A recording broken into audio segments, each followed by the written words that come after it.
అట్లాగే జనసేన రాజకీయ పార్టీ పెట్టిన తర్వాత 10 సంవత్సరాల్లో ఆయన స్టాండ్స్ ఉందా అండి?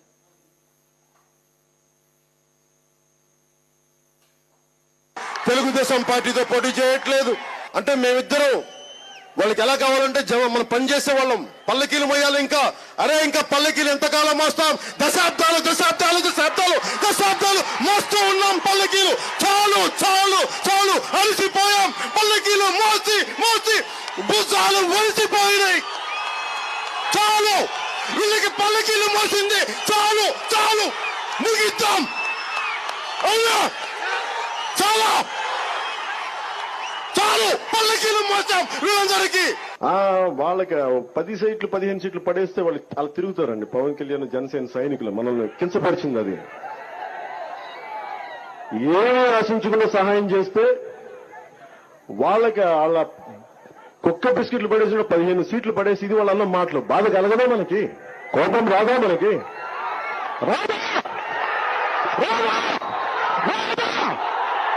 వస్తుంది. కానీ అంటే మీరు పడేస్తే భిక్ష వేయడానికి ఏమనుకుంటున్నాం? మేము జన సైనికులు, ప్రజల కోసం పనిచేసేవాళ్ళం. నేను ఇస్తాను, మీరు తీసుకోండి, మీరు ఇస్తే మేము తీసుకునే వాళ్ళం కాదు. నేను ముఖ్యమంత్రి కావడానికి సిద్ధంగా ఉన్నాను, సంసిద్ధంగా ఉన్నాను. ఇంత గుండె దమ్ముగా నేను 2019లో కూడా చెప్పలేదు. నాకు తెలుసు ఆ సంగతి. ఎందుకంటే సత్తా ఉందా లేదా నాకు నేనే ఒక సెల్ఫ్ డౌట్. నాకు ఈ రోజు నేను చెప్తున్నాను, సాక్షాత్తు శ్రీపాద శ్రీవల్లభుడు సాక్షిగా చెప్తున్నాను. ముఖ్యమంత్రి స్థానం గనుక మీరు ఇస్తే ఆంధ్రప్రదేశ్ ని అత్యంత ఉన్నతమైన నెంబర్ 1 రాష్ట్రంగా దేశంలోనే తీర్చిదిద్దుతాను. అన్ని స్థానాల్లో పోటీ చేయడానికి మన దగ్గర 4 దశాబ్దాల సుదీర్ఘమైన అనుభవం ఒక వ్యవస్థలు ఉన్నాయి మన దగ్గర. తెలుగుదేశం పార్టీ నాయకుల్లాగా పోల్ మేనేజ్మెంట్ తెలుసా? తెలుగుదేశం పార్టీలతోటి మనం పోటీ పడగలమా? 800 నుంచి 1000 మంది బూత్ కార్యకర్తలు ఉన్నారా మనకి ప్రతి నియోజకవర్గంలో? ఏమున్నాయి మన దగ్గర? గౌరవ ముఖ్యమంత్రి శ్రీ నారా చంద్రబాబు నాయుడు గారికి మద్దతు ఇచ్చాను 2014 నుంచి. అంటే మన దగ్గర సత్తా లేనప్పుడు అది ఓట్లు చీలకుండా అది ఇస్తే అది ప్రజలకి బలం అవుద్దని 2014 నుంచి నేను అదే పని చేశాను. ఆంధ్రప్రదేశ్ 15 సంవత్సరాల స్థిరత్వం కావాలి పాలనలో. ఈ కూటమి చాలా బలంగా ఉండాలని నేను మనస్ఫూర్తిగా కోరుకుంటా ఉన్నాను. దానికి కృషి చేయాలి, కృషి చేద్దాం. చిన్నపాటి తప్పులు ఒప్పులు ఏదైనా ఉంటే దాన్ని నేను కూర్చొని ప్రత్యేకించి అవసరమైతే గౌరవ ముఖ్యమంత్రి నారా చంద్రబాబు నాయుడు గారితో మాట్లాడి, వారి తెలుగుదేశం పార్టీది కూడా మాట్లాడి ఏదైనా తప్పు ఒప్పులుండి సరిదిద్దే బాధ్యత కూడా నేను ముందుండి నేను తీసుకుంటాను. ఆ మాట మీకు ఇస్తున్నాను. ముందు కాబట్టి వెనకుండా తీసుకోండి, ఎక్కడుండి తీసుకున్నా మాకేం ఉండదు. కానీ మీ ఐడియాలజీ, దాన్ని ఏమంటారు, మీ నిబద్ధత, మీ ప్రాగ్మటిజం, దాన్ని మీ వాళ్ళే ఆశ్చర్యపడే రీతిలో, అబ్బురపడే రీతిలో మీరు ఏమేమి మాట్లాడారో ఒకసారి గుర్తు చేద్దాం.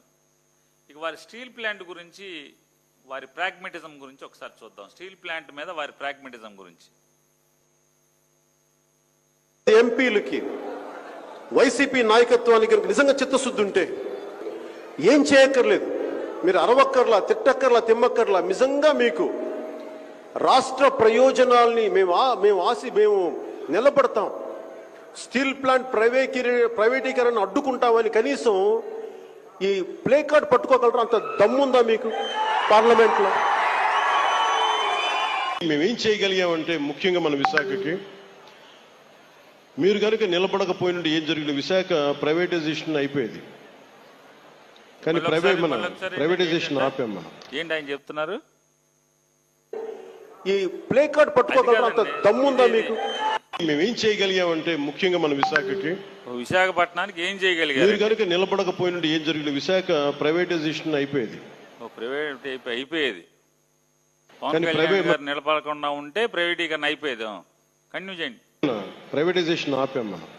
ప్రైవేటైజేషన్ ఆపారు తమరు, అంతేనా? నిన్న చెప్పింది వారు సెలవిచ్చింది. వారు ప్రైవేటైజేషన్ ఆపాము, ఇంకెయ్యో కోట్లు కూడా ఇచ్చామన్నారు. 14,000 కోట్ల రూపాయలు అప్పులు కడతాకి అవసరం ఉంది అని కేంద్ర ప్రభుత్వం ఒక తీర్మానం చేసింది. చేసి కేంద్ర ప్రభుత్వం 11,400 కోట్ల రూపాయల వరకు మాత్రం మేము అంటే ఆ అప్పులకి ఇవ్వాల్సినటువంటి అప్పులు చెల్లించడానికి కావాల్సినటువంటి నిధులు పంపిస్తాము అని చెప్పని వారు పంపించారు. అంటే పంపిస్తాము అని చెప్పారు. దానిలో 8,500 కోట్లకు మాత్రం రిలీజ్ చేశారు. ఇంకా 3,000 కోట్లు, సుమారు ఒక 3,000 కోట్లు ఇంకా రిలీజ్ చేయాల్సింది ఉంది.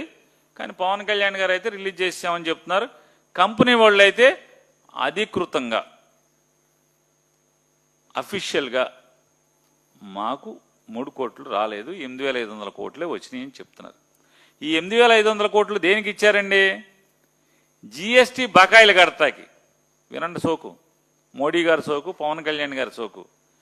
జిఎస్టీ బకాయిలు కట్టాకి 8,500 కోట్లు జిఎస్టీ బకాయిలు. అంటే ఎవరి బకాయిలు అయ్యి? జిఎస్టీ కడితే ఎక్కడికి వెళ్తుంది? మళ్ళీ మోడీ గారికి వెళ్తుంది. అంటే ఈ జేబులోంచి తీసి ఈ జేబులో పెట్టుకుంటున్నాడు అనమాట. దీనికి కట్టామని చెప్తున్నారు. స్టీల్ ప్లాంట్ని కాపాడామని చెప్తున్నారు. బ్యాంకు లోన్లు కట్టాకి, అలాగే ఎవరైతే విఆర్ఎస్ తీసుకున్నారో 1,440 మంది విఆర్ఎస్ తీసుకున్నారో ఆ 1,440 మంది విఆర్ఎస్ తీసుకున్నటువంటి ఉద్యోగస్తులకి చెల్లించవలసినటువంటి బకాయిలకి 500 కోట్లు. ఈ 8,500 కోట్లు దేనికి రిలీజ్ చేశారా అంటే జిఎస్టీ బకాయిలకి, బ్యాంకు లోన్లకి, అలాగే ఉద్యోగస్తులు ఎవరైతే విఆర్ఎస్ తీసుకున్నారో 1,440 మంది, ఆ 1,440 మంది విఆర్ఎస్ తీసుకున్న వారికి చెల్లించాల్సినటువంటి జీతభత్యాలు కానీ, వాళ్ళకి retirement at the time of retirement ఇవ్వాల్సినటువంటి అన్ని బడ్జెట్ ఇవ్వాల్సినటువంటి మొత్తం బకాయిలన్నీ కూడా 500 కోట్లు క్లియర్ చేశారు. స్టీల్ ప్లాంట్లో మొత్తం ఉద్యోగస్తులు కాంట్రాక్ట్ ఎంప్లాయీస్ ఎంతమంది ఉండేవాళ్ళు? 14,000 మంది. 14,000 మంది, సుమారుగా 14,000 మంది కాంట్రాక్ట్ ఎంప్లాయీస్ ఉంటే ఈ మధ్య కాలంలో పవన్ కళ్యాణ్ గారు, నారా చంద్రబాబు నాయుడు గారు, మోడీ గారు వీరి ప్రభుత్వం వచ్చిన తర్వాత 4,000 మందిని ఇంటికి పంపారు కాంట్రాక్ట్ ఎంప్లాయీస్లో. మళ్ళీ రేపో మాపో మరొక 2,000 మందిని ఇంటికి పంపే పనిలో మోడీ గారు, చంద్రబాబు నాయుడు గారు, పవన్ కళ్యాణ్ గారి యొక్క ప్రభుత్వం సిద్ధంగా ఉంది. అంటే 6,000 మంది కాంట్రాక్ట్ ఎంప్లాయీస్ని ఇంటికి పంపించేసే పనిలో రెడీ అయిపోయారు. మొత్తం టోటల్గా వాళ్ళ ఖాతా అది ప్రస్తుతానికి. మొత్తం పర్మనెంట్ ఉద్యోగస్తులు ఎంతమంది ఉన్నారయా అంటే 18,000 మంది పర్మనెంట్ ఉద్యోగస్తులు. 18,000 మంది పర్మనెంట్ ఉద్యోగస్తులు. దాంట్లో 1,440 మంది వీళ్ళని నమ్ముకోలేమరా బాబు, జగనే నయం,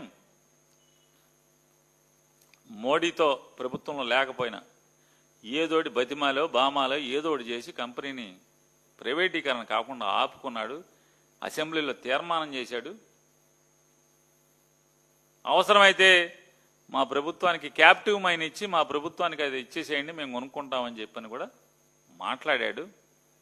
8,000 మంది రిటైర్ అయిపోయారు. ఒక్క రిక్రూట్మెంట్ లేదు. 18,000లో 8,000 రిటైర్ అయ్యారు.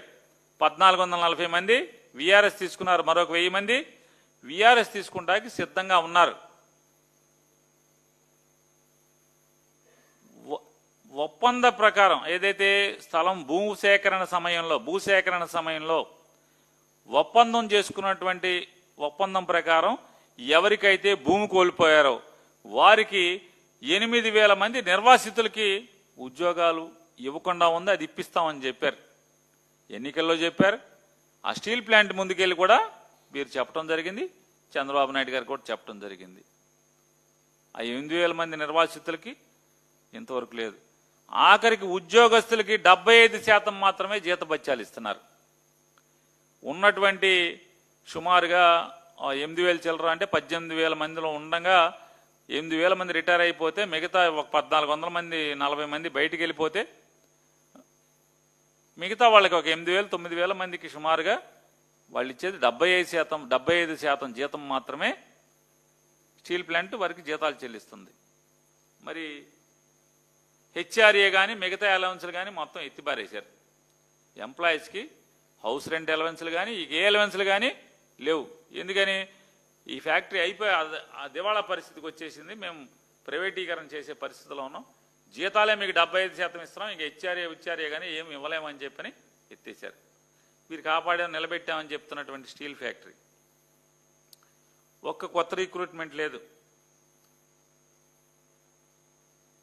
ఇప్పుడు ఈయనేమంటారు, మనం ప్రైవేటీకరణ చేయకుండా ఆపేసాం, నిలబెట్టేశాం, వైజాగ్ మనం ఏం చేసామంటే స్టీల్ ప్లాంట్ ఇచ్చేసాం వైజాగ్కి అని చెప్తున్నారు. పవన్ కళ్యాణ్ గారు నిజంగా ఇంత వంచన మాటలు ఎందుకు, ఎవరిని మోసం చేస్తున్నారు? సైజు చూడండి, కాగితాలు, ఇన్ని కాగితాలు, ఇవన్నీ ఏంటనుకుంటున్నారు?